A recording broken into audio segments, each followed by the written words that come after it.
오늘 이 스바냐서는 이웃 열방을 향한 심판의 말씀이 기록이 되어 있습니다. 이 스바냐서뿐만 아니라 이 선지서들과 또 기타 소선지서들을 보면은 스바냐서와 마찬가지로 하나님께서 이스라엘 백성들에게 화를 심판할 뿐만 아니라 회복을 약속하시고 동일하게 이방 민족을 심판하는 메시지가 이 반복적인 구조로 기록되어 있는 것들을 보게 됩니다. 오늘 이 말씀을 읽을 때 한번 상상해 보셨으면 좋겠습니다. 번성했던 도시가 하루아침에 사라졌다라고 한번 상상해 봤으면 좋겠습니다. 매우 번성했던 도시들이었는데 사람들의 발걸음이 끊이지 않았던 도시였는데 불빛이 꺼지고 장터의 소리가 멎고 발자취가 끊긴 그 자리에 과연 무엇이 남아 있을까요? 한번 이 말씀은 그런 것들을 상상하게 합니다. 이 스바냐의 말씀, 특별히 오늘 2장 4절에서 15절의 말씀을 보면 스바냐는 지도를 펴듯 사방을 가리키고 있습니다. 이 서쪽에 블레셋, 동쪽에 모압과 암몬, 남쪽에 구스, 북쪽에 아수르와 니느웨를 부릅니다. 단순히 이 선지자 스바냐는 이 도시들의 흥망성쇠를 이야기하는 것이 아니라 이 역사의 주관자가 여전히 하나님이시다라는 것들을 이스라엘 백성들과 이방 민족들에게 선포하고 있는 것입니다. 특별히 오늘 이 본문 말씀을 읽다 보면 성읍에 있던 자들이 언제 쫓겨나냐면 낮에 쫓겨나는 것들을 보게 됩니다. 그리고 저녁에 이스라엘의 남은 자가 유다의 남은 자가 그 집에 누울 것이다라고 이야기합니다. 사람이 가장 안전하다고 느껴지는 낮에 성읍이 무너진다라는 것이죠. 그리고 하루를 맞추는 시간인 저녁에 하나님께서는 유다의 남은 자들에게 안식과 쉼을 허락하시겠다라고 약속하고 계십니다. 우리 마음 속에서도 이러한 블레셋, 모압, 암몬, 구스, 아수르와 니느웨 같은 도시가 있어요. 이 도시가 있다라는 거예요. 그것은 멍해가 될 수도 있고 명예가 될 수도 있고 인간적인 성취가 될 수도 있고 이 사람들과의 관계가 될 수도 있고 재물이 될 수도 있습니다. 이것이 나를 지켜줄 것이다라고 하는 것들이 있습니다. 그런데 이러한 것들이 언제 무너지냐? 전혀 예상하지 못한 순간, 바로 대낮에 이러한 일들이 우리 삶 가운데도 일어날 수 있다라는 것이죠. 오늘 본문 말씀을 읽게 되면 도시가 사라진 그 자리에 과연 우리는 무엇을 남길 것인가라는 것들을 개인적으로 묵상하게 됩니다. 먼저 이 4절부터 7절까지는 서쪽 블레셋에 대해서 기록이 되어 있습니다. 이 블레셋은 해변에 강력한 거점을 가지고 도시를 일궜던 나라예요. 그런데 오늘 말씀을 읽으면요, 해양지였던 그곳이 목초지가 된다라고 이야기합니다. 대낮에 빼앗긴 자리를 저녁에 유다의 남은 자가 차지한다라고 기록이 되어 있어요. 하나님은 이 심판 한가운데서도 남은 자에게 안식을 주시는 분이신 줄 믿으시기를 바랍니다.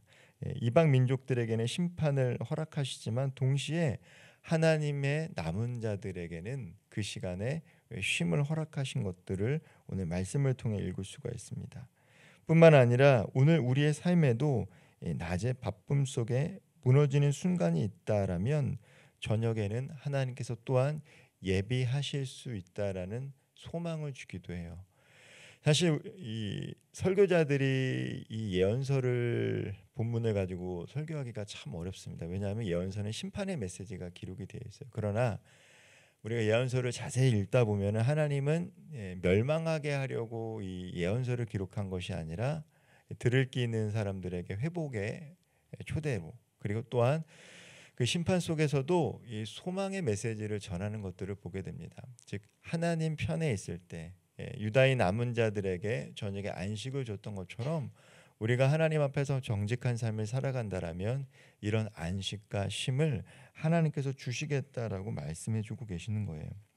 그리고 8절부터 11절까지는 동쪽 모압과 암몬에 대해서 기록이 되어 있습니다. 그들은 이웃을 비방하며 자신의 경계를 넓게 만들었다라고 자랑했어요. 교만했다라는 것이죠. 우리 지경이 넓어졌다. 오늘날로 말하면 내가 삶이 더 윤택해지고 영향력이 커진 삶을 살아가고 있다라고 사람들에게 자랑했던 모습이 이 모압과 암몬에게 있었습니다. 그러나 성경은 그들의 궁극적인 죄가 이스라엘의 하나님을 향한 비방, 곧 하나님께 대항한 교만이다라고 이야기하고 있어요. 사람들에게는 그렇게 이야기했고 이방 특별히 유다와 이스라엘을 압제하면서 자랑했지만 그것은 곧 하나님에 대한 교만이다라고 밝힙니다. 9절 말씀에 모압은 소돔 같고 암몬 자손은 고모라 같을 것이라. 이 비옥하던 곳이 소금 구덩이와 황무지로 변하고 그 땅은 유다의 남은 자들의 기업으로 받게 된다라는 것입니다. 심판의 칼날이 교만한 목을 겨냥하고 있어요. 그리고 어떤 사람들에게 회복이 임하니까 겸손한 사람들에게 회복이 임해요. 하나님을 찾는 자들에게 회복이 임한다라는 것이죠. 하나님이 열방의 신들을 무력하게 하실 때에 2장 11절 말씀에 보면 각자의 처소에서 여호와께 경배하는 일들이 일어난다라는 것입니다. 하나님께서 심판할 때에 놀랍게도 하나님을 경배하는 놀라운 역사들이 일어난다는 것이죠. 우상이 없어진 그 자리를 예배로 채우게 되고 또 두려움을 하나님께서 하나님 경외하는 마음으로 바꿔주신다라고 말씀하세요. 심판의 소식 속에서도 예배의 불씨가 살아날 것이다라는 것들을 스바냐를 통해서 말씀해주고 계십니다. 그리고 하나님께 경배받는 그 길은 여전히 지속될 것이다라고 선포하고 있습니다. 오늘 우리의 집과 일터 그리고 우리가 속한 공동체의 빈자리마다 우리는 무엇으로 채울 것인지를 묻는다라면 아마도 스바냐는 바로 하나님을 예배하는 것으로 채워져야 할 것이다라고 이야기하는 것 같습니다. 12절 말씀은 남쪽의 굿수에 대해서 기록이 되어 있습니다. 12절 말씀 제가 읽어보겠습니다. 굿수 사람들아 너희도 내 칼에 죽임을 당하리라. 가까운 이웃이든 먼 나라든 하나님 앞에 예외 없이 심판을 받게 됩니다. 우리가 의지하는 배경, 인맥, 그 무엇이든지 우리 삶을 전적으로 변호해 줄 수가 없습니다. 오늘 우리를 지키는 것은 오직 하나님께 순복하는 마음이에요. 그것을 스바냐는 계속해서 이야기하고 있습니다. 그리고 마지막으로 13절부터 15절까지는 북쪽의 아수르, 니느웨에 대해서 기록이 되어 있어요. 15절 말씀에 기록된 것처럼 오직 나만 있고 나 외에는 다른 이가 없다라고 외치던 도시가 바로 북쪽의 아수르 니느웨였습니다. 스스로를 절대하던 도시, 그러나 그 도시는 짐승이 깃들이는 폐허로 바뀌게 될 것이다라고 스바냐는 예언하고 있어요. 백향명으로 치장한 영광은 벗겨지고 기둥 뼈대만 드러나고 지나가는 사람마다 조롱하게 될 것이다라고 이야기합니다. 교만은 끝내 비웃음의 꼴이 되고 스스로 높아진 자는 반드시 낮아질 것을 스바냐는 이야기하고 있습니다. 여기서 우리가 이 교만하다라는 것은 하나님을 의지하지 않는 삶을 말하는 것이죠.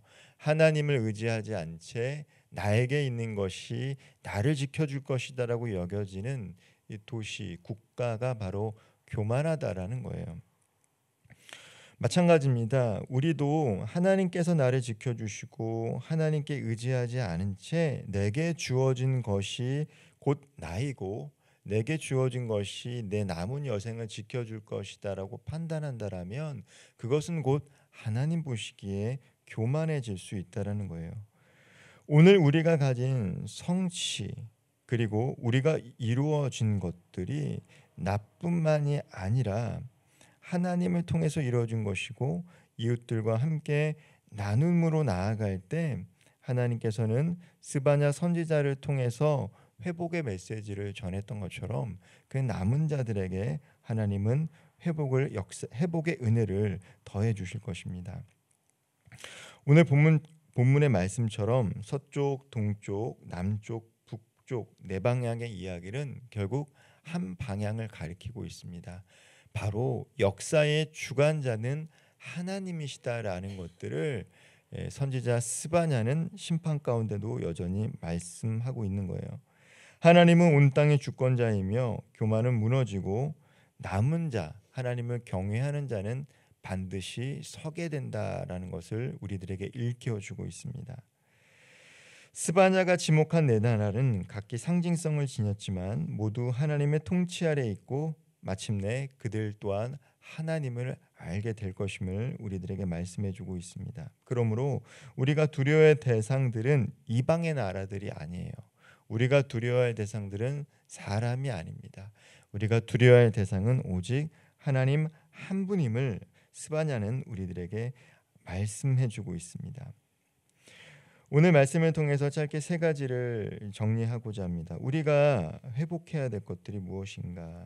그리고 세워야 될 것이 무엇인가? 첫째는 바로 하나님을 경외하는 마음을 회복해야 된다는 거예요. 우리의 계획보다 크신 하나님, 우리의 성취보다 더 크신 하나님을 우리는 기억해야 됩니다. 판단의 기준을 하나님 경외하는 삶에 둬야 돼요. 삶의 목표를 세울 때마다도 우리는 고백해야 됩니다. 주님께 모든 주권이 있습니다. 우리의 여생을 어떻게 계획하든 그 계획의 주권자는 오직 하나님 손에 있음을 고백하는 삶이 지혜로운 삶인 줄 믿습니다. 두 번째로 겸손의 경계를 올바르게 세워야 합니다. 모압과 암몬의 죄가 무엇입니까? 경계를 스스로 넓히고 자랑하는 교만이었습니다. 우리에게 새로운 직분과 재정과 영향력이 주어졌다라면 그것은 우리만의 삶, 우리의 자랑의 목록이 아니에요. 오히려 섬길 사람의 목록과 명단으로 바뀌어야 합니다. 하나님께서 내게 건강을 주시고 내게 물질을 주시고 특별히 교회에서 직분을 주셨다라면 그것을 자랑으로 삼아야 되는 것이 아니라 하나님께서 내게 주어진 사람들을 섬길 자산으로 생각해야 된다는 것이죠. 하나님의 경계의 넓힘은 우리의 성공이 아니라 우리의 거룩과 경외함으로 완성되어지는 것입니다. 마지막으로 예배의 빈자리를 채우겠다라는 결단이 필요합니다. 하나님이 우상을 쇠약하게 하실 때에 남은 자리는 공허한 자리가 아닙니다. 각자의 처소에서 여호와께 경배하라라는 스바냐의 말씀처럼 우리는 이 교회에서뿐만 아니라 가정과 직장과 삶의 자리에서 예배자로 살아가며 예배를 세워가는 예배자가 되어야 된다는 거예요. 그리고 그렇게 살아가는 작은 결단이 우리의 삶을 변화시킬 수 있는 것입니다. 말씀을 마무리하겠습니다. 스바냐 말씀에는 두 개의 시간을 우리에게 보여주고 있습니다. 대낮의 몰락과 저녁의 안식이었어요. 앞서서 블레셋에서도 함께 말씀을 나눴지만 대낮에 몰락하고 한낮에 몰락하고 저녁에 하나님께서 남은 자에게 안식을 주셨습니다. 교만의 결과가 바로 대낮의 몰락입니다. 전혀 예상하지 못할 때 어려움이 찾아왔어요. 그러나 하나님께서는 하나님의 남은 자들에게 소망 없는 저녁에 쉼과 안식을 허락해 주셨습니다. 우리는 하나님을 경외할 때만 안전할 수 있다는 것을 스바냐는 이야기해 주고 있습니다. 오늘 말씀 앞에서 다시금 낮아져 우리의 삶의 경계를 다시 긋고 주변 사람을 높이고 각자의 처소에서 예배자의 삶을 살아갈 수 있는 저와 우리 성도님들 되기를 소망합니다. 그렇게 결심할 때 하나님께서는 그 결심 위에 남은 자의 평안과 안식을 더해 주실 줄 믿습니다. 오늘도 하나님의 인도하심과 보호 아래 하나님께서 우리 삶 가운데 허락하신 복을 누리며 살아갈 수 있는 우리 모든 성도님들 되기를 주님의 이름으로 축원드리겠습니다. 기도하겠습니다. 역사의 주관자이신 하나님 아버지, 하나님만을 온전히 경외하게 하시고 교만한 마음을 낮추게 하시고 겸손의 경계를 다시 세워가게 하여 주옵소서. 한낮의 몰락을 두려워하기보다 저녁의 안식을 소망하게 하시고 오늘도 각자의 처소에서 예배의 불씨가 꺼지지 않도록 예배자의 삶을 살아갈 수 있도록 함께 동행하여 주옵소서. 우리에게 맡기신 자리마다 감사와 찬양과 간구로 채워지게 하시고 남은 자의 순종으로 하나님께서 우리에게 주신 평안과 안식을 온전히 누릴 수 있는 귀한 하루 되게 하여 주옵소서. 예수님의 이름으로 기도합나이다. 아멘.